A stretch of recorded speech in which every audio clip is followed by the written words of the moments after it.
नमस्कार, मी आबा माळकर. आपण पाहतात लक्षवेध. मंडळी, सध्या देशाच्या म्हणा किंवा राज्याच्या म्हणा राजकारणामध्ये दोन गट आपल्याला दिसतात. खरं म्हणजे हे दोन गट नाही आहेत, पण स्वतःला सेक्युलर म्हणवणारे, बुद्धिवान म्हणवणारे अनेक लोक हे असे दोन गट देशाच्या राज्याच्या राजकारणात पडले आहेत, असं आपल्या मनावर बिंबवत असतं. आणि त्या गटांमध्ये सर्वश्रेष्ठ गट कोण असा जेव्हा प्रश्न येतो, तेव्हा हे सेक्युलर लोक आपल्याला संविधानाचा लोकशाहीचा दाखला देतात. जे पक्ष संविधान, सर्वधर्म समभाव, लोकशाही पाळतात ते सर्वश्रेष्ठ, मग ते कितीही भ्रष्ट असले तरी यांच्या दृष्टीने ते सर्वश्रेष्ठ असतात. आणि अशा लोकांच्या या बहकाव्यात अनेक राजकीय पक्ष आलेले असतात. पण हे राजकीय पक्ष देखील खूप बनेल असतात मित्र. म्हणतात ना, मुंह में राम बगल में छुरी. असे हे राजकीय पक्ष असतात. ते तोंडाने सर्वधर्म समभाव, सेक्युलरिझम, लोकशाही आणि काय काय बोलतात.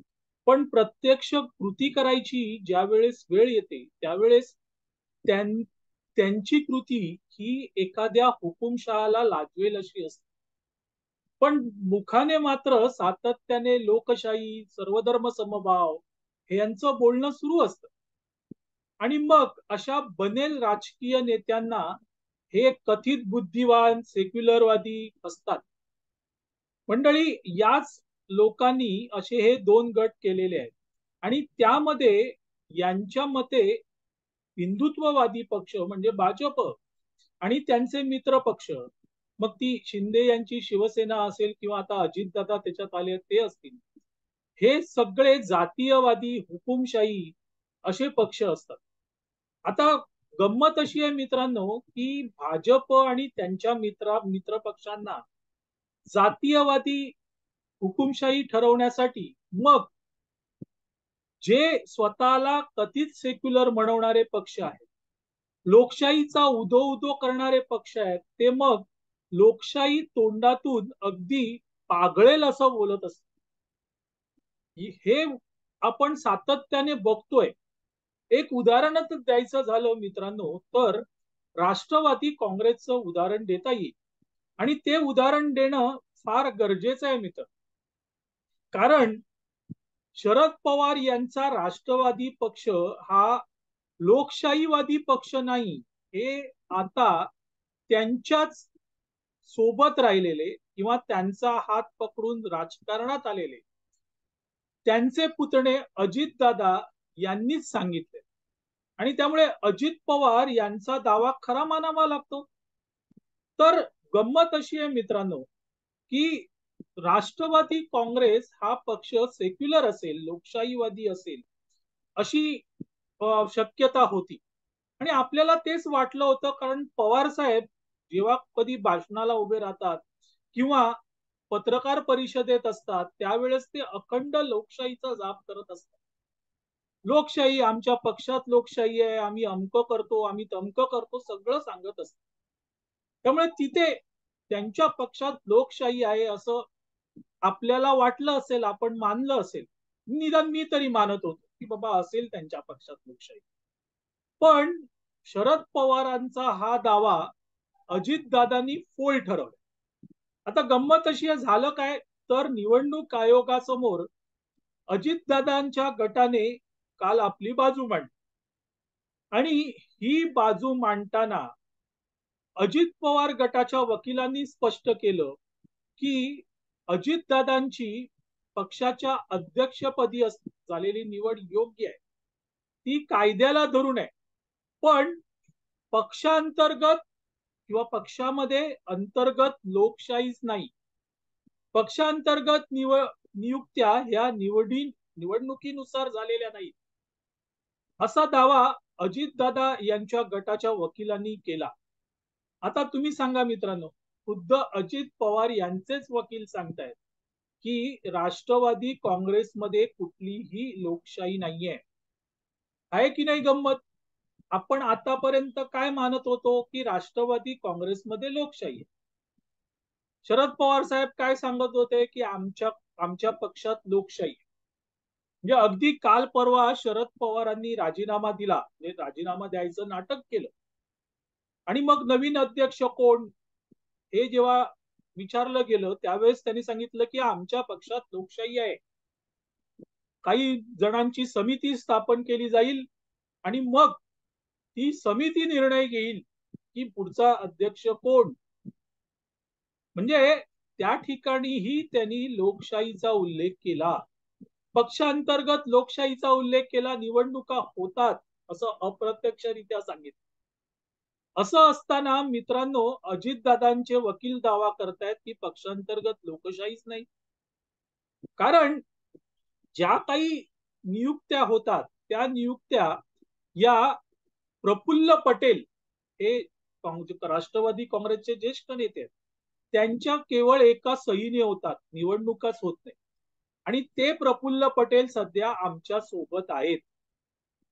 आहे की नाही गंमत मित्रांनो? राष्ट्रवादी काँग्रेसचे अध्यक्ष शरद पवार सदोदित लोकशाहीचा उदो उदो करत असताना खुद्द त्यांच्या पक्षात मात्र लोकशाही नाही. पवारांच्या मनात येईल त्याची नियुक्ती केली जाते असं वकीलच सांगतायत, अजितदादांचे वकीलच सांगतायत.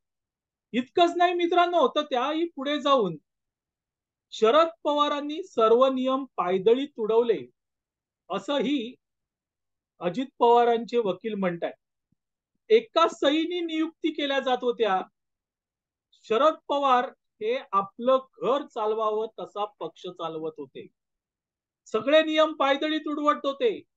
आणि इतकंच नाही तर संघटनात्मक नेमणुका कायद्याला धरून नव्हत्या.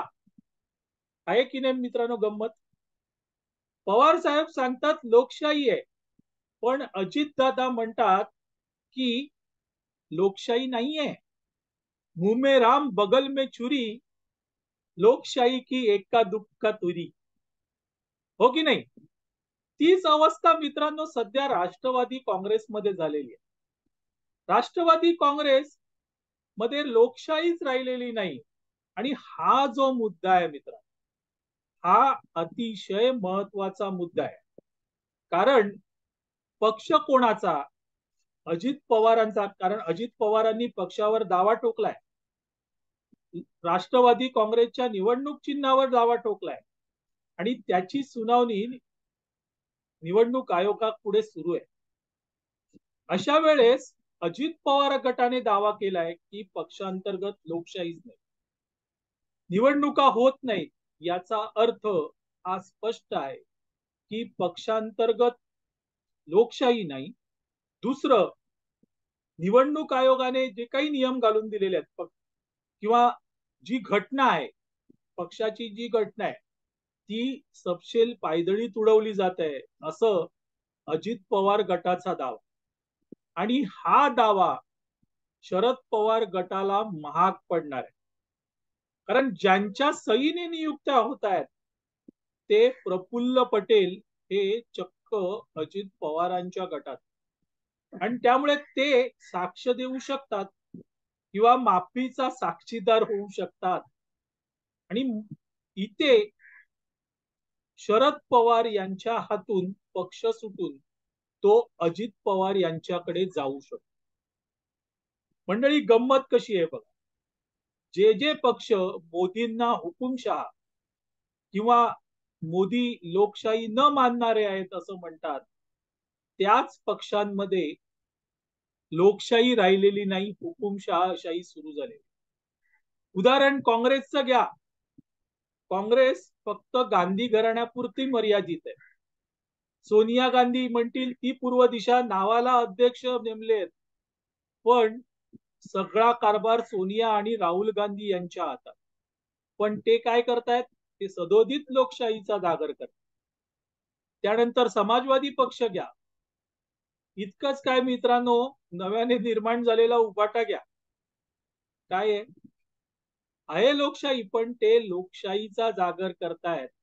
आणि ज्या पक्षात खऱ्या अर्थाने लोकशाही नांदते तो पक्ष म्हणजे भाजप किंवा त्यांचे मित्र पक्ष, त्यांना मात्र हुकुमशाही म्हणून संबोधलं जात. आणि हे का? कारण हिंदुत्वाला विरोध.